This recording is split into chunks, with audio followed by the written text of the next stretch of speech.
여러분, 마리아는 이미 예수님의 시체가 없어진 그 무덤가에서 하염없이 슬피 울고 있었습니다. 왜냐하면은 예수님의 그 시신을 찾지 않고는 그 무엇으로도 위로를 받을 수 없었기 때문입니다. 과거 그녀는 7 귀신에 들려 있었습니다. 젊은 나이에 귀신이 들렸던 그녀는 정말 괴롭고도 슬프고 비참한 삶을 살아가고 있었습니다. 그러한 그녀에게 예수님께서 찾아오셔서 그녀를 낫게 해주시고 또한 무한하신 사랑으로서 그녀를 새로운 삶을 시작하게 해주셨습니다. 마리아는 이 예수님의 이 사랑을 결코 잊을 수가 없었습니다. 그런데 처음에는 이 예수님 때문에 슬피 울었지만은 점점점 예수님 없이 살아가야 되는 자신의 자기 연민에 빠져 더욱 슬피 울었다는 것이죠. 그럴 때 마리아가 이렇게 울고 있을 때 두 천사가 나타나 이렇게 이야기합니다. 여자여 어찌하여 우느냐고요. 그랬을 때 13절을 바라보면은 마리아는 이렇게 대답합니다. 사람들이 내 주님을 옮겨다가 어디에 두었는지 내가 알지 못함이니이다 라고요. 근데 잠시 후 더 놀라운 광경이 벌어집니다. 그것은 바로 부활하신 예수님께서 슬퍼하는 마리아를 위해서 찾아오신 겁니다. 그런데 마리아는 예수님을 알아보지 못합니다. 그랬을 때 마리아가 예수님을 알아보지 못하자 예수님께서 마리아에게 이렇게 이야기합니다. 마리아야 라고요.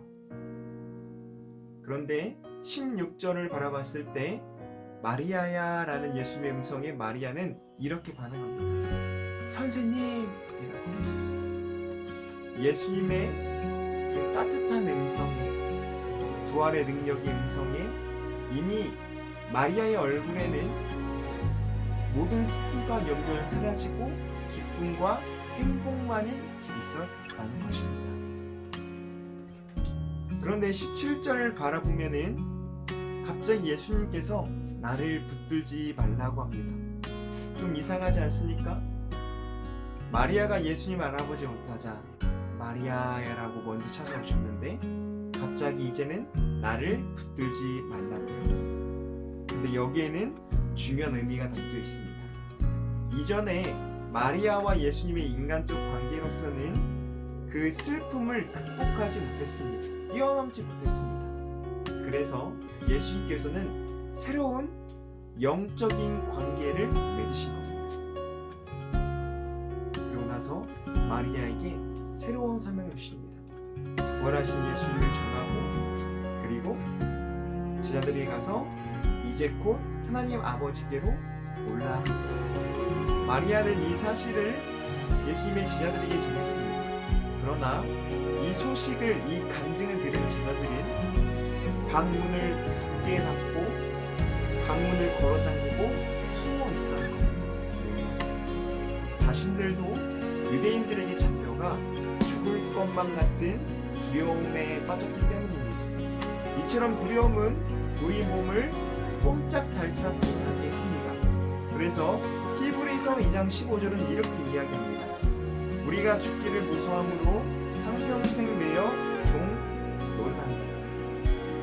사단의 가장 큰 공격 중에 하나가 바로 두려움입니다. 예수님께서는 이렇게 두려워하는 자들 가운데 찾아가 책망하시지 않으시고 너희에게 평강이 있을지어다. 바로 제자들에게 평강을 주신 겁니다. 그런데 예수님께서 평강을 주신 것이 아니라 예수님의 임재 자체가 평강이라는 것을 이번 주 본문을 통해 알 수 있습니다. 즉 사단이 사용하는 강력한 무기 중 하나가 두려움과 슬픔인데 이 예수님은 이미 사단의 모든 권세와 죽음을 이기시고 부활하셨습니다. 그렇게 사단의 이러한 공격은 예수님 안에서는 아무 효력이 없음을 이번 주 본문에서는 보여주고 있는 것입니다.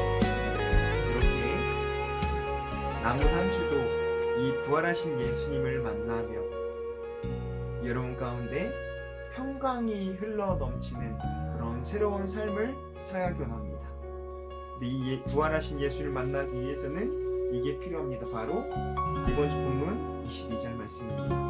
이 말씀하시고 그들을 향하사 숨을 내쉬며 이르시되 성령을 받으라. 이 성령님을 의지하고 성령님을 구하고 성령님과 함께 나아갔을 때 부활하신 예수를 만날 수 있고 예수님의